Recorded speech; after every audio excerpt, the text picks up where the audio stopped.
Hello everybody, welcome to the Wonky Angle, where I talk about electronic music, both new and old. And today, I'm talking about the new album from Amon Tobin, How Do You Live?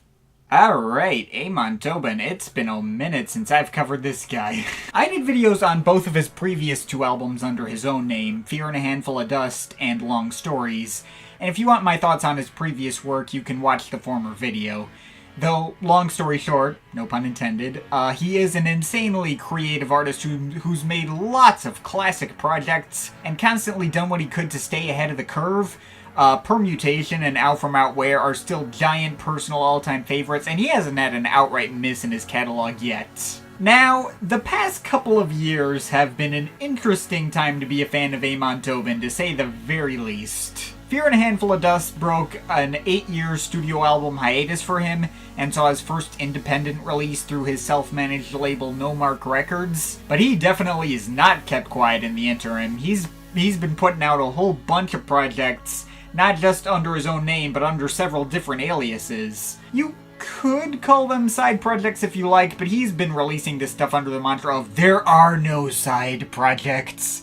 As if to say, no, all of these albums are just as high effort as anything else he'd release under his own name, and are just as much of an extension of himself, if not occasionally even more so. I had kind of forgotten that around the time his Long Stories album came out that he was promising that these comeback albums and his other stuff under different aliases were contributing to a series of 7 projects that he had planned to be released over the next couple of months.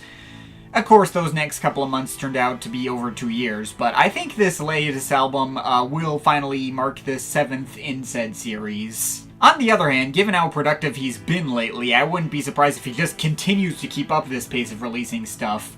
But whatever. While I eventually plan to do a full series on Tobin someday and cover these releases I've missed more in depth than in like an odds and ends video, I'll give some quick thoughts on the previous 6 volumes of his Nomark album series for context, since I feel like that is necessary here.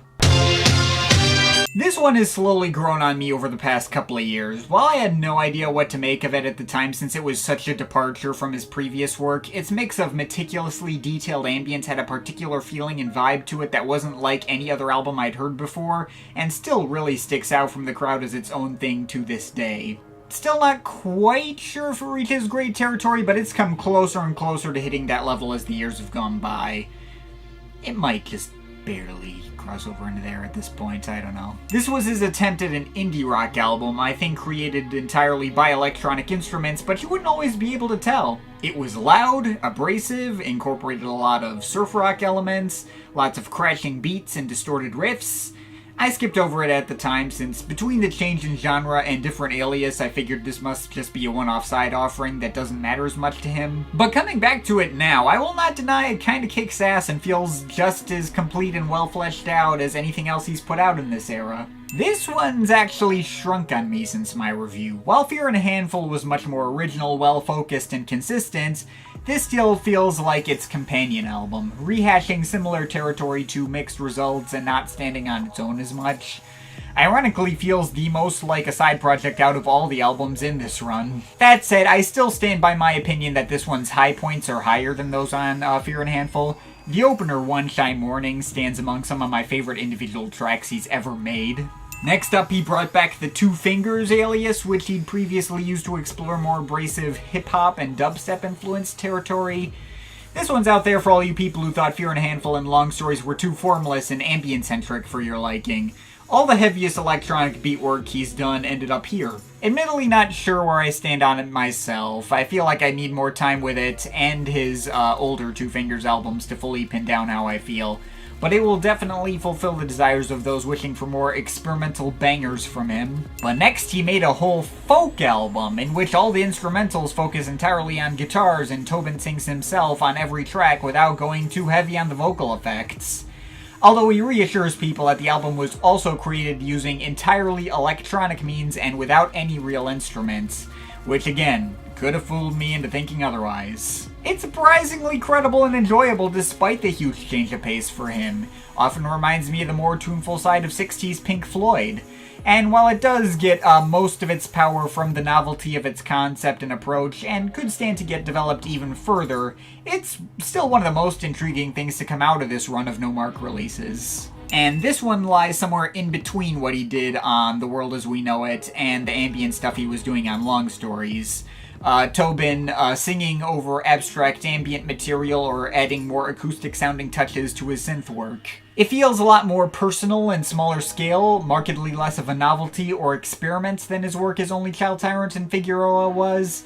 And I'm not really sure where I stand on this one either. It's a definite downer. Wasn't among his most consistently attention-grabbing material, and like Long Stories felt a bit spotty. But it does feel a lot more vulnerable and intimate than anything he's ever made, and particularly sticks out in that way. You can tell he put a lot of his own real emotions into this. Which brings us to here, and that's just the full albums he's put out on Nomark. That's not including all the various EPs and one-off singles he's put out under these names as well, or all the various exclusive material he's released for those subscribed to the Nomark Club, which includes a 2-track comeback of his old Cujo alias. But all these needed to be brought up, as he's made it clear to his fans, everything develops in parallel. There are no side projects on Nomark.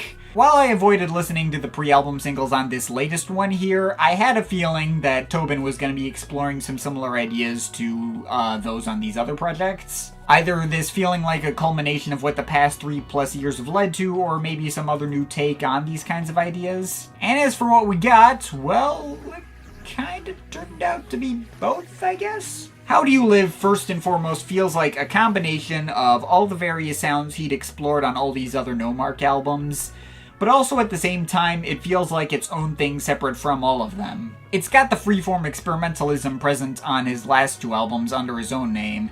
It features a lot of his electroacoustic experimentation as seen on his work as Only Child Tyrant and Figueroa, albeit no longer attempting to feel like something that could make sense as a pure rock album or a pure folk album. And like the Two Fingers and Only Child Tyrant albums, it quite frequently bangs. I don't think this album delivers any sonic ideas that branch away from what he's already explored on the other Nomark albums, or any of the stuff he did in decades before for that matter, but it does seem to put these ideas under a different kind of light. One that feels like the direct antithesis to his Stone Giants album, where that album went for something much smaller scale that felt much more personal to him.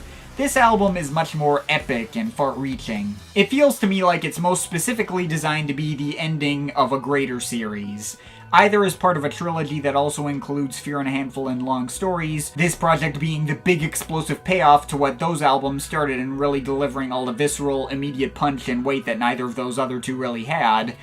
Or it could act as like just the big series finale to this entire run of Nomark albums, and acting as the payoff and culmination point of what all of those previous 6 albums were leading to.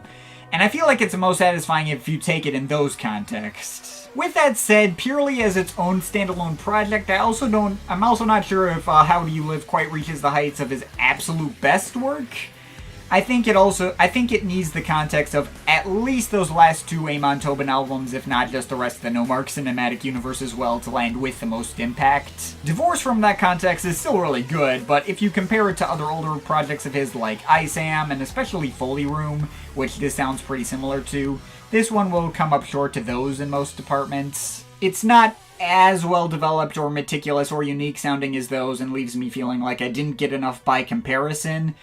And again, this issue more or less disappears if you take this thing as only part of a greater whole, and not living up to Foley Room isn't saying much since that's a fantastic album and one of his actual absolute best works. But that does still mean that How Do You Live doesn't stand on its own as much as I'd like. Still, this is a really solid project that's only gotten better and better the more I've listened to it, and uncovered new layers to it and how it connects to all these other projects he's put out. In terms of individual tracks, I will have to say most of this album's best moments show up in its first half. The opener and title track here is one heck of a monstrosity to start us out, quickly shifting from layers of reversed synth pads and wordless voices into louder sections of super heavy, banging acoustic sounding drum beats, with lots of clanging cymbals and bleeping electronic sequences. It goes through so many different sounds and evolutions over the course of just 5.5 minutes. And second track and lead single Rise to Ashes is even more of an intense banger, with loads of even heavier crashing percussion going over really intense synth bass that could have made sense on a Two Fingers cut. Although delving into some occasional really quick experimental ambient detours that are more in line with his stuff under this name, obviously. Meanwhile, the track featuring Figueroa, Sweet Inertia, plays out in more or less the same way you'd expect an Amon Tobin cut featuring Figueroa would play out. Certainly much heavier and featuring much more unconventional electronic sound design than the material on The World As We Know It. But the folksier electronic guitar textures and presence of Tobin's own vocals with more of a solid hook does call back to what he did on that album, and makes for a pretty effective combination with that style and the material under his own name.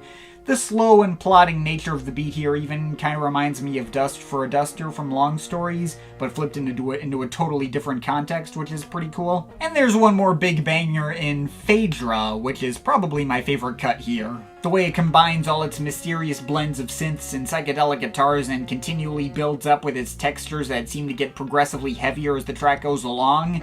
It's especially epic and even has among the best tunes offered here. Those little loops of guitar, keyboard-ish sounds are surprisingly catchy. From there, though, the album takes a turn into much more abstract territory. In a Valley Stood the Sun basically stands as the one most obvious signal to his listeners on how deeply interconnected all these projects were designed to be, since this is basically just his track On a Hilltop Sat the Moon, the opener of Fear and a Handful of Dust, but played on an upright bass. Or at least a rubbery synth bass being combined with all these percussive sounds that sound like rapidly plucking guitar strings without any notes coming out, the combined effect of which kinda sounds like an upright bass. As far as I can tell, these two tracks are identical from a melodic standpoint, and its appearance on this album furthers my opinion that this entire album feels more like just part of a greater whole, and like this thing would work better as the end of a trilogy with Fear and a Handful and Long Stories, instead of standing on its own. But while I'm on the topic of Fear and a Handful of Dust, the next three tracks are beatless modular synth excursions that also would have fit right at home on that album. This Living Hand is probably the track that most sounds like a Fear and a Handful cut, shifting from eerie sparseness to warmer and more nostalgic textures with no real defined structure to anything. And Button Down Fashion Bow would have fit in that context just as perfectly, though this would have been like one of the much darker and less melody-oriented cuts like Freeformed and all those. And the way it intensifies its mix in many sections and occasionally forms more of a coherent pulse with some occasional percussive sequences that flutter in and out do slightly differ from the general approach on that album. And Now Future furthers that idea of giving those same sparse plucking synth sounds more of a regular structure and pulse, combining it with lots of wordless robotic vocal textures and some whirring melodies for good measure. Actually pretty catchy for how strange and experimental it is. But then there's the album's ending. Penultimate cut, Black as the Sun, despite being mostly an ambient cut, feels like the album's big epic climax. Though it starts fairly low-key with its loops of shifting pads, it just keeps continually intensifying and gets particularly emotionally harrowing as its pads slowly evolve into sounding like mellotrons, being joined by guitar textures pulled out of spy movie soundtracks, and eventually some banging and clattering percussion solos that really blast the whole thing into high gear. That one kicks ass. The last really big favorite for me on the album. And then the project ends in one last beatless cut, All Things Burn, which feels just as big and harrowing to match the cut it immediately follows, but going about it in a much lower key fashion, with its much slower building, ghostly ambient textures. It feels like you're looking over the ruins of a city that's just finished crumbling to the ground. I think that's a pretty satisfying way to go out. Probably the best ending of all the main Amon Tobin albums that he's put out in the last couple of years. So yeah, as a whole, this album has definitely been a weird one to parse as I've sat with it over the past couple of days. I didn't really know what to make of How Do You Live for like my first 3 or 4 listens, but it has really clicked with me the more time I've spent with it. This is basically the album that's most cemented to me what Tobin meant whenever he said there are no side projects on Nomark. All the disparate ideas and explorations he's embarked upon over the last 2-3 years feel like they've slowly converged on this point, and in such a specific way that probably won't make as much sense or leave as strong an impact on those who haven't been following all the other stuff he's been doing. How Do You Live kind of feels like the final episode in the season of a TV show. Sure, it could hit the right emotion it's going for even if you watch it out of context, but it's obviously not going to be the same as if you saw all the characters develop and followed them through the rest of their journeys leading up to it. A part of me definitely pines for the days when his albums were more self-contained and he could pack as much ambition into 1 or 2 albums as he did in this entire interconnected series of 7. But at the same time, I can't really think of anyone who's releasing stuff in this particular way, let alone pulling it off as well as he has. The whole presence of this entire Nomark cinematic universe does make this particular album a weird one to recommend. Like, if you're already familiar with Amon Tobin's work, but have only heard, like, his pre-comeback material without having gone into his newest stuff, this might not be the best place to start. I'd say it's most satisfying if you've already heard Fear and a Handful and Long Stories at the very least, if not just all the others, since this feels like the big payoff to what they've built up. But weirdly enough, at the same time, this could also be a pretty decent starting point if you've never heard any Amon Tobin album before at all. It'll probably hit quite effectively in the way it demonstrates his primary appeal in his usual combination of out-of-the-box experimentalism with really striking and immediate banger material presented in such a way that no one else really does. And regardless of who it will appeal to, on a personal level, this project's only been getting better and better for me the more I've delved into it.